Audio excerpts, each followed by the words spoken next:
আসসালামু আলাইকুম, সবাই কেমন আছেন? আলহামদুলিল্লাহ আমরা সবাই ভালো আছি। আপনারা অনেক অনেক ভালো আছেন। তো চলেন আজকে কি রান্না করলাম? আজকে রান্না করলাম টমেটো দিয়ে, আলু দিয়ে আপনার তেলাপিয়া মাছের ঝোল। তরকারিটা কীভাবে রান্না করলাম চলুন সবার সাথে শেয়ার করি। প্রথমে কড়াইতে তেল নিয়ে নিলাম। তেলটা গরম হওয়ার পরে এর ভিতরে দিয়ে দিলাম কিছু কাঁচা জিরেগুলো যখন গরম হয়ে গেল তারপরে দিয়ে দিলাম পেঁয়াজ মরিচ কেটে রাখা ছিল, সেই পেঁয়াজ মরিচগুলো দিয়ে আচ্ছা এরকম নেড়ে ছেড়ে তার ভিতরে দিয়ে দিলাম একটুখানি লবণ দেওয়ার পরে খুন্তি দিয়ে গোটাগুটি করলাম। কিছুক্ষণ গোটাগুটি করার পরে যখন কোনোরকম মনে করেন যে একটু লালচে ভাব হয়ে গেল তার মধ্যে দিয়ে দিলাম একটুখানি হলুদের গুঁড়া।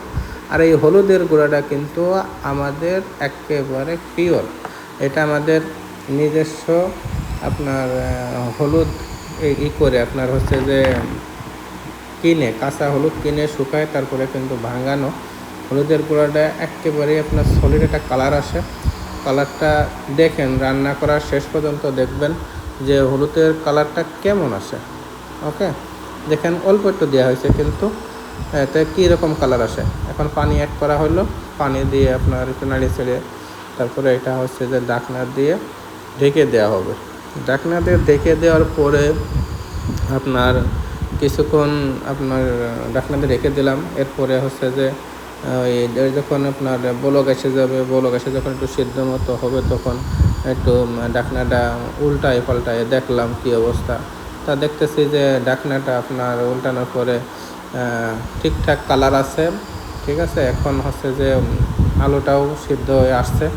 আলুটা সিদ্ধ হয়ে আসার কারণে এখন মনে করেন যে একটু ঢেকে দেবো। আর একটু ঢেকে দিয়ে যখন আলুটা ভালো করে সিদ্ধ হয়ে যাবে আর ঝোলটাও যখন কমে যাবে তখন এর ভিতরে আমি আপনার হচ্ছে যে টমেটোগুলো কাটে রাখা ছিল এই টমেটোগুলোর ভিতরে দিয়ে দেবো। দেখছেন, এই যে টমেটোগুলো দিয়ে দিলাম। এখন টমেটোগুলো দিয়ে কিছুক্ষণ গোটাগুতি করা লাগবে। গোটাগুতি দিয়ে করার পরে টমেটোর থেকে একটা পানি বের হবে। একটা আপনার টমেটো কেটে রাখার পরে টমেটো একটা পানি থাকে, ওই পানিটা আর কি আস্তে আস্তে বেরোবে। বেরোনোর পরে যখন টমেটোটা একটা এবং এইটা যখন একটু মিক্সার হয়ে যাবে তারপরে এর সাথে আমি আরও কিছু পানি অ্যাড করা লাগবে। পানিগুলো অ্যাড করে দেব একটু পরেই, দাঁড়ান একটু হয়ে নিক। তারপরে যে পানি অ্যাড করে দিলাম। এখন পানিটা অ্যাড করে দিয়ে একটু নাড়াচাড়া দিয়ে দেখবো যে পানি ঠিকঠাক মতো হয়েছে কি না। দেখেন কালারটা দেখেন, কিন্তু হলুদের কালারটা কিন্তু আপনার হলুদটা কিন্তু একবারে অথেন্টিক। যারা আপনার এরকম ভালো হলুদ নিতে চান তারা আমাদের কাছে অর্ডার করলে ভালো মানের হলুদটা পাবেন। ভালো মানের হলুদে কিন্তু তরকারির কালারটা আসে।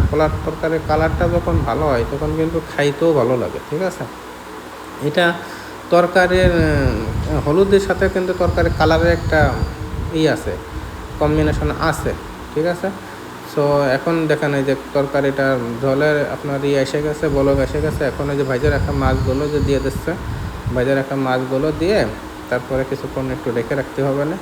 রেখে রাখার পরে আপনার হচ্ছে যে দেখেন এটা সুন্দর একটা যখন আপনার জলটা শুকায় যাবে তারপরে কিন্তু অনেক সুন্দর একটা কালার চলে আসবে। ঠিক আছে, যেসব ব্যাচেলার ভাইয়েরা আপনার রান্নাবান্না করে খান তারা আমার ভিডিওগুলো দেখতে পারেন। তারা ভিডিওগুলো দেখলে আপনার রান্না করার সিস্টেমগুলো শিখে ফেলতে পারবেন। ঠিক আছে, কীভাবে রান্না করলে তাড়াতাড়ি রান্না করতে পারবেন। ঠিক আছে, এগুলো শিখে ফেলতে পারবেন এবং বিয়ে করার পরে আপনার মনে করেন যে স্ত্রীকেও রান্নাবান্না করে খাওয়াতে পারবেন। এতে কী হবে জানেন, এতে একটা ভালোবাসা বাড়ে।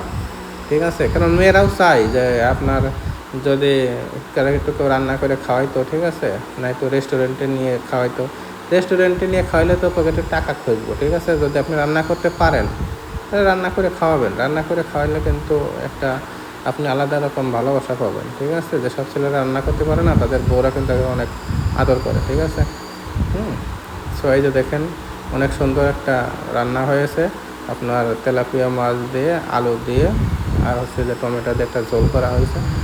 বেশি একটা ঝোল রাখা হয়নি, কারণ আমাদের বাড়িতে লোকজন কম তো, এই জন্য বেশি ঝোল রাখি না, আমরা অত ঝোল খাই না।